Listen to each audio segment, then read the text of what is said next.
బాధ్యత అనే మాట నాకు అన్న చెప్పాడు. చెప్పిన నుంచి దేవుని సన్నిధిలో మా గురించి అడిగినా, ప్రభా నేను కాదు మీరే ప్రజలతో మాట్లాడండి అని చెప్పేసి మాట్లాడినా, దేవునితో అడిగినా. చదువుకుందాం. యోహాను సువార్త 19వ అధ్యాయం 25, 26, 27 3 వచనాలు చదివి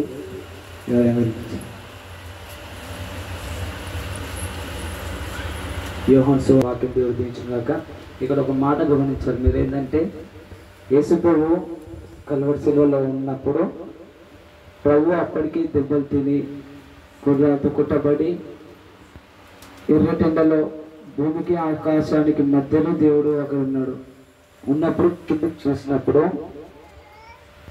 తల్లి అయిన మరియు అతని సహోదరుడు అంటే ప్రియ సహోదరుడు దేవునికి కనిపించారు. దేవుని కనిపించినప్పుడు అక్కడ ఏంటంటే మరియా, ఒక మీ క్వశ్చన్ ఏంటంటే మరియా ఇక్కడ మనకు యేసు ప్రభు 3.5 సంవత్సరాలు భూలోకంలో జీవించడు. 3.5 సంవత్సరాలు దేవుని పక్షలో వాళ్ళబడ్డాడు. దేవుడు మొదట అద్భుతం చేసినప్పుడు మరియా అక్కడ ఉన్నది. ఎక్కడ చేసిన దేవుడు అద్భుతం? మొదటి అద్భుతం కానా విందులో నీలం ద్రాక్షారసంగా దేవుడు మార్చాడు. అక్కడ మరియా ఉన్నది. ఇక మనకు మధ్యలో ఎక్కడ కనిపించదు మరియా. సిల్వ దగ్గరకు వచ్చి పెద్ద కనిపిస్తుంది మనకు మరియా. అప్పుడు దేవుడు ఏం చేస్తున్నాడు, కింద చూసినప్పుడు మరియాయు అతని ప్రియ సహోదరుడు కనిపించినప్పుడు దేవుడు ఒక మాట వైపుతున్నాడు. తల్లి వైపు చూసి, అమ్మాయిగా నీ కుమారుడు అని చెప్పేసి చెప్తూ మళ్ళీ అలాగే అతని శిశువు వైపు చూసి ఇదిగో నీ తల్లి అని చెప్పేసి అక్కడ బాధ్యతలు అప్పచెప్తున్నాడు. ఎవరికి? తల్లి కుమారుడికి, కుమారుడిని తల్లికి బాధ్యతలు అప్పచెప్తున్నాడు. దేవుడు ఏంటంటే పరలోకం నుండి దేవుడు తండ్రి కుమారుడిని పంపించినప్పుడు కుమారుడి పైన బాధ్యతలు పెట్టిన దేవుడు, నువ్వు నరుల కోసము, నశించిపోతున్న వారి కోసము నువ్వు ప్రాణం పెట్టాలి, నువ్వు కల్వరి శిలువలో వేలాడబడాలి అని చెప్పేసి బాధ్యతలు పెట్టినప్పుడు ఆ బాధ్యతలు యేసు ప్రభు ఏంది చేసిన బాధ్యతలన్నీ కల్వరి శిలువలో వేలాడబడుతున్నప్పుడు ఆ బాధ్యతలన్నీ అయిపోయాయి. అయిపోయిన తర్వాత యేసు ప్రభు బాధ్యతలు తీసుకున్నాడు. ఎవరి పట్ల? కుటుంబం పట్ల, తల్లి పట్ల. ఇక్కడ కూడా ఇప్పుడు యేసు ప్రభు సిలువలో వేలాడబడుతుండు. సిలువలో కొద్దిసేపు అయితే చనిపోతాడు అన్నప్పుడు కూడా దేవుడు ఏం చేశాడు? తన కన్న తల్లి కోసం ఆలోచించిండు. ఏం చేసిండు? రెస్పాండ్ కానీ తన తల్లి కోసము ఆలోచించిండు. ఆలోచిస్తే ఏమంటున్నాడు? బాధ్యత అప్పచెప్తుండు. ఆయన ఏంటి సిలువలో ఉన్నాడు, నాకెందుకు, నా పని అయిపోయింది, నేను వెళ్ళిపోవచ్చు కదా అనుకోలేదు. దేవుడు అనుకోలేదు. ఈ దినాలలో ఏం జరుగుతున్నాయంటే కన్న తల్లిని ఇప్పుడు విద్య చెప్పినట్టు ఆమె తన కుమారుని కూతురు కోసం ఎంతగానో కష్టపడ్డది. అంటే అగ్నిలోకి వెళ్ళి మరి ఆమెను తీసుకొని వచ్చింది. అంటే చిన్న ఉన్నప్పటి నుండి బాధ్యత కలిగి మన తల్లిదండ్రులు మనం చూసుకుంటున్నారు. కానీ పెద్ద అయిన తర్వాత మనం చూసుకుంటున్నాం మన తల్లిదండ్రుల్ని. ఒకసారి ఆలోచించుకోండి. మీరు పెద్ద అయిన తర్వాత ఎవరు ఇప్పుడు ఏంది వృద్ధాశ్రమాలు ఎందుకు వచ్చినాయి? వృద్ధాశ్రమాలు ఎందుకు వచ్చినాయి? మనము తల్లిదండ్రుల్ని చక్కగా చూసుకోక, మన పుట్టినప్పుడు మనం చిన్న ఉన్నప్పుడు మన తల్లిదండ్రులు ఏమని పిలుస్తాం? Mummy, daddy. వాళ్ళు మనము పెరిగి పెద్ద అయిన తర్వాత మన పిల్లలైన తర్వాత వాళ్ళని ఏమని పిలుస్తాం? ముసలి, ముసలోడు. చాలా మంది ఇదే ఉన్నారు, చాలా మంది దాన్ని పిలుస్తున్నారు. అంటే అప్పుడున్న ప్రేమ ఎందుకు ఇప్పుడు ఉండట్లేదు? నీ పట్ల బాధ్యత కలిగి చిన్న వయసులో నుండి నీ పట్ల బాధ్యత కలిగి నీ తల్లిదండ్రులు నీకు జ్వరం వచ్చినా, నీకు ఏదైనా అనారోగ్య పరిస్థితులు వచ్చినా నీ పట్ల బాధ్యత కలిగి నేను హాస్పిటల్ తీసుకెళ్ళి చూపించరు. మరి ఇప్పుడు వాళ్ళు ముసలి అయిన తర్వాత నువ్వు వాళ్ళని ఎందుకు చూసుకుంటలేవు? రేపు జనరేషన్లో మళ్ళీ నీ కూడా అలానే ఉంటుంది. కానీ పిల్లలు కూడా నేను చూసుకోరు మళ్ళీ బాధ్యత కలిగి, కుటుంబం పట్ల బాధ్యత కలిగి ఈ దినాన్ని ఎవ్వరు నడుచుకోవట్లేదు. నేను కూడా అలానే ఒక్కోసారి చేస్తాను. మా అమ్మ చాలాసార్లు అంటది, నేను ఇంట్లో పరిస్థితులు నీకు ఏం తెలుసు అని చెప్పి చాలాసార్లు అంటారు. నేను బాధ్యత కలిగి నడుచుకో, నాకు తెలియదమ్మా అని చెప్పేసి అంటారు. మనం కుటుంబం పట్ల బాధ్యత కలిగి ఉండాలి. ఒక తల్లి మదర్ తెరీసా దగ్గరికి వచ్చి, అమ్మా నేను నీలా సేవ చేయాలనుకుంటున్నా అంటది. అంటే మదర్ తెరీసాతో ఒక మాట అన్నది ఏంటంటే, ముందుగా వెళ్ళి నీ కుటుంబాన్ని మంచిగా చూసుకో, నీ కుటుంబాన్ని బాధ్యతగా చూసుకో అని చెప్పేసి ఆ తల్లితో మదర్ తెరీసా చెప్తుంది. అంటే మొదటగా మన కుటుంబాన్ని బాధ్యతగా చూసుకోవాలి. మన కుటుంబాన్ని బాధ్యతగా చూసుకున్నప్పుడు మనం బయట కూడా బాధ్యతగా ఉండదు. ఇప్పుడు చాలా మంది చేస్తుంది ఏంటంటే, బయట వ్యక్తులు ఎవరు పరిచయం ఎవరు, వారి పట్ల బాధ్యత కలిగి జీవిస్తున్నారు. బయట వ్యక్తుల పట్ల ఎవరో పరిచయం ఎవరు నిన్న మొన్న మన కుటుంబాన్ని విడిచిపెడుతున్నాం. ఇక వారి కోసమే వారి తిన్నారా లేదా ఏంది తిన్నారా, అసలు అదే వారికి ఎంత బాగాలేకపోయినా వారి పట్లనే మొత్తం బాధ్యత కలిగి జీవిస్తున్నాం. మన కుటుంబం పట్ల బాధ్యత లేకుండా ఉంటున్నాం.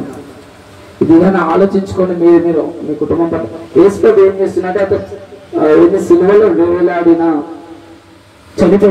చనిపోతున్నా కానీ తన మరియను తన తల్లిని చూసి అప్పగించిండు. ఎవరికి? తన ప్రియ శిష్యునికి అప్పగించిండు బాధ్యత.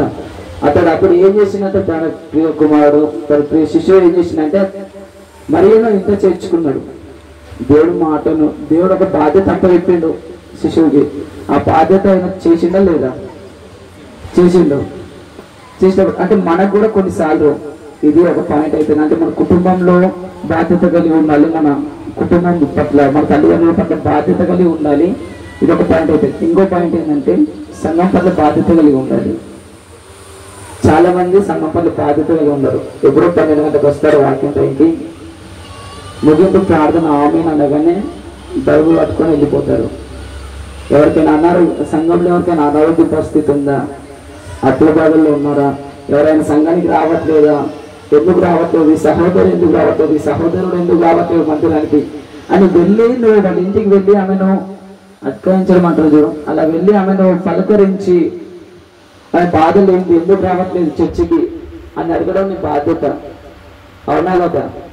మన బాధ్యత అడగడము. సంఘం పట్ల మనం బాధ్యత కలిగి ఉండాలి. సహోదరుగా అంటే ఎవరు రావట్లేదు, నువ్వేమో ఇప్పుడు వస్తున్నావు, 12 గంటలకు వస్తున్నావు చర్చికి, ఆమెను అనగానే వెళ్ళిపోతున్నావు. మీ సంఘంలో ఎవరు వస్తున్నారు, ఎవరు రావట్లేదు తెలియదు, వస్తున్నావు ఆమెను అనగానే వెళ్ళిపోతున్నావు. నువ్వు వాక్యం వింటున్నావు కదా, అంటే నువ్వు బాధ్యత కలిగి ఉంటావు. సంఘం పట్ల బాధ్యత కలిగి ఉంటావు. మనం ఎవరం కూడా బాధ్యత కలిగి నడుచుకోవాలి. సేవకుడు చెప్పినప్పుడు నేను కూడా చాలా సార్లు కొన్ని వినలేదు, కొన్ని విన్నాను. సేవకుడు చెప్పే మాటలు బట్టి కూడా నేను బాధ్యత కలిగి జీవించలేను. కొన్నిసార్లు చాలా మంది కూడా సేవకులు చెప్పే మాటల్ని పెడచెవిన పెడతారు. అది బాధ్యత, ఇది నా పని అని ఎవ్వరు చేయరు. చాలా మంది చర్చి కట్టడంలో కానీ, ఇప్పుడు చర్చి కట్టబడుతుంది, ఇది ఎవరి పని? ఇది దేవుని పని. అన్న పని అయితే కాదు కదా. మన బాధ్యత కలిగి మనం చర్చి పనిని ముందు కొనసాగించాలి. అన్న కూడా తిరగలేదు కదా, ప్రతి దానికి అన్ననే వెళ్ళాలంటే అన్న వల్ల కాదు కదా. మనం కూడా బాధ్యత కలిగి సంఘం పట్ల బాధ్యత కలిగి ఉండాలి. ప్రార్థన చేయడం నీ బాధ్యత. ప్రతి వారము మందిరానికి వచ్చి ఇక్కడ పరిచర్యలు ఉంటాయి, పరిచర్య చేయడం కూడా నీ బాధ్యత. 12 గంటలకు ఎప్పుడు వస్తారు, ఎప్పుడు వచ్చి వాక్యం వింటారు, అటు మామూలుగా కానీ వెళ్ళిపోతారు. ఇక్కడ ఏం పరిచర్య ఉంది? అన్న నేను ఎవరికి వస్తున్నాయి, ప్రార్థన చేయాలా, ఏదైనా పని ఉందా అని చెప్పేసి అన్నకు అడిగితే అన్ననికి అప్పుడు బాధ్యత అప్పగిస్తాడు, ఇది చెయ్యమ్మా అని చెప్పేసి చెప్పాడా లేదా? అన్నకి ఎప్పుడైనా ఎవరైనా వచ్చారు కదా, అన్న ఏమైనా పని ఉందా చేయాలని ఏ ఒక్కరు కూడా అడగలేరు. అంటే బాధ్యత ఉందా లేదా మనకి? దేవుని సంఘం పట్ల బాధ్యత కలిగి మనం జీవిస్తే దేవుడు మనల్ని ఆశీర్వదిస్తాడు. యేసుప్రభు అదే చేసిండు, తన తల్లి పట్ల బాధ్యత కలిగి ఉన్నాడు. ఇంకోటి ఏంటంటే మోసే ఎంతమంది తెలుసు? మోసే తెలిసిన వాడు చేయలేదు.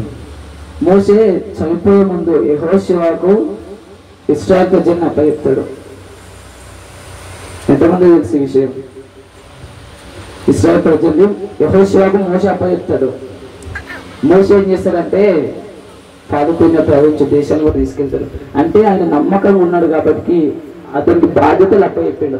మనం కూడా సంఘంలో నమ్మకంగా ఉంటే, సేవకుడి దగ్గర నమ్మకంగా ఉంటే, దేవుని దగ్గర నమ్మకంగా ఉంటే సేవకుడు కూడా మన బాధ్యతలు అప్పచెప్తాడు. దేవుడు కూడా మన బాధ్యతలు అప్పచెప్తాడు.